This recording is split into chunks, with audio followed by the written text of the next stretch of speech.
F1. Ini adalah ajang balapan yang selalu menekankan bahwa mereka adalah puncaknya balapan mobil. Itu kenapa mereka menggunakan mobil paling mahal, paling canggih, dan paling kenceng.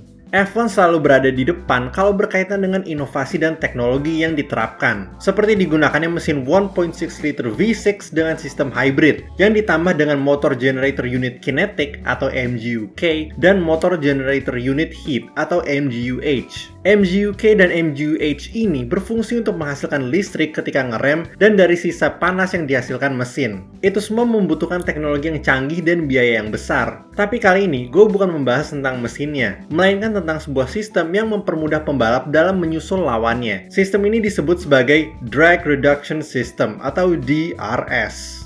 Sebelum gue membahas tentang kenapa F1 menggunakan DRS, kita perlu lihat dulu apa itu sistem DRS. Kalau dilihat dari kepanjangannya, DRS adalah Drag Reduction System. Kalau ditranslasi ke Indonesia, menjadi sistem pengurang gesekan. Jadi sistem ini membantu mobil dalam melawan gesekan udara. Buat lo yang udah pernah nonton video gue tentang aerodinamika mobil, lo tahu bahwa udara sangat berpengaruh terhadap performa. Kalau lo belum nonton videonya, langsung aja pencet link yang ada di pojok kanan atas. Jadi bagaimana caranya DRS bisa mempengaruhi gesekan udara? Nah, sistem ini bekerja dengan cara membuka sayap belakang. Ini membuat udara di belakang mengalir lebih mulus, otomatis meningkatkan top speed sebanyak 10-12 km per jam. DRS ini bisa diaktifkan dengan memencet sebuah tombol di setir. Tapi itu bukan berarti si pembalap bisa kapan aja nyalain DRS. Karena untuk mengaktifkannya, ada dua syarat yang harus dipenuhi. Pertama, mobil kita harus berada dalam DRS zone. Dan kedua, mobil kita harus berada dalam 1 detik dari mobil di depan. Biar nggak bingung, gue jelasin dulu tentang dua syarat tersebut. Syarat pertama, mobil kita harus dalam DRS zone. Apa itu DRS zone? Itu adalah area di sebuah sirkuit di mana mobil dapat menggunakan DRS. Zona ini dibagi menjadi dua. Ada DRS Detection Zone dan DRS Activation Zone. DRS Detection Zone berfungsi untuk mendeteksi apakah mobil kita udah bisa mengaktifkan DRS. Kemudian DRS Activation Zone merupakan tempat di mana kita bisa menyalakan DRS. Biasanya DRS Zone ini ditempatin pada bagian yang lurus, supaya lebih mudah menyalip mobil di depan. Contoh paling gampang dari sebuah DRS Zone ada di Monza. Monza sendiri punya dua DRS Zone. Zona pertama berada di bagian lurus setelah belokan 7 sampai belokan 8, dan zona kedua berada setelah belokan 11 sampai belokan pertama. Tapi nggak selalu sebuah DRS zone berada di jalur yang lurus. Kadang-kadang DRS zone bisa aja ada di belokan yang landai. Sebagai contoh, kita bisa ke Interlagos. Zona pertama ada setelah belokan 3 sampai belokan 4. Kelihatan normal untuk sebuah DRS zone, tapi zona kedua mulai setelah belokan 12. Jadi DRS zone ini nggak lurus, tapi ada 3 belokan ke kiri yang landai. Di sini, dan di sini. Baru ke bagian yang lurus melewati garis finish sampai belokan pertama. Kemudian syarat kedua dalam mengaktifkan DRS adalah mobil kita harus berada dalam 1 detik dari mobil di depan. Sebagai contoh, misalnya kita lagi ngejar mobil di depan, terus kita melewati DRS Detection Zone. Kalau ternyata kita berada dalam 1 detik atau lebih cepat, DRS bisa dinyalakan pada Activation Zone, dan mobil kita langsung ngebut secepat kecepatan suara. Oke, tadi gue udah jelasin secara umum tentang apa itu sistem DRS dan penggunaannya ketika balapan.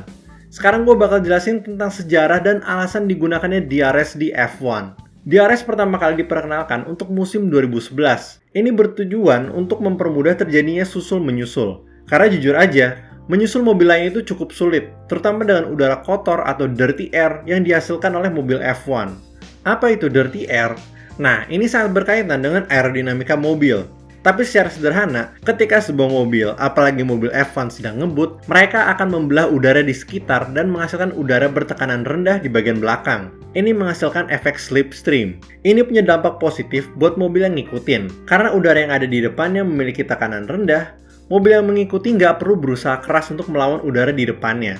Otomatis meningkatkan performa, seolah-olah mobil ini ditarik ke mobil di depannya melalui efek slipstream. Tapi saat sebuah mobil mengikuti mobil lain ketika dibelokkan, ini menghasilkan efek dirty air. Dirty air ini punya dampak negatif buat mobil yang mengikuti, karena mengganggu keseimbangan aerodinamika.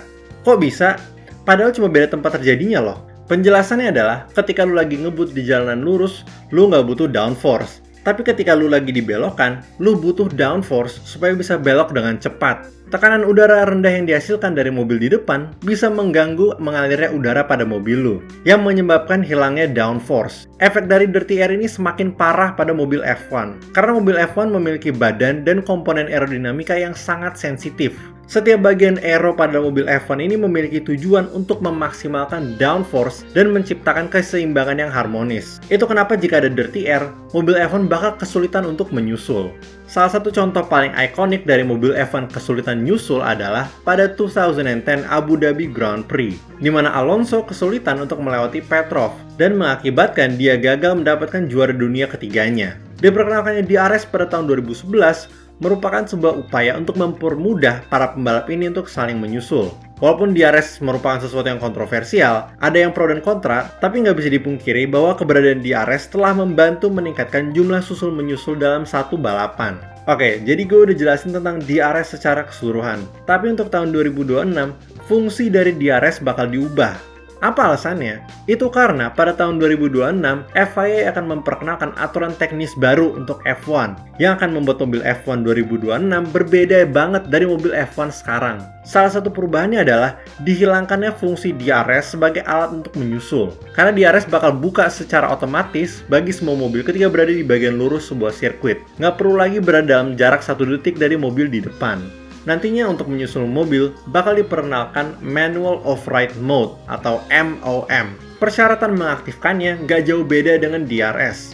Tapi yang membedakan MOM dengan DRS adalah pada cara kerjanya. Karena MOM berfungsi dengan memberikan tambahan tenaga listrik ke dalam mesin. Jadi 2025 merupakan tahun terakhir kita bakal lihat DRS yang udah lama kita kenal.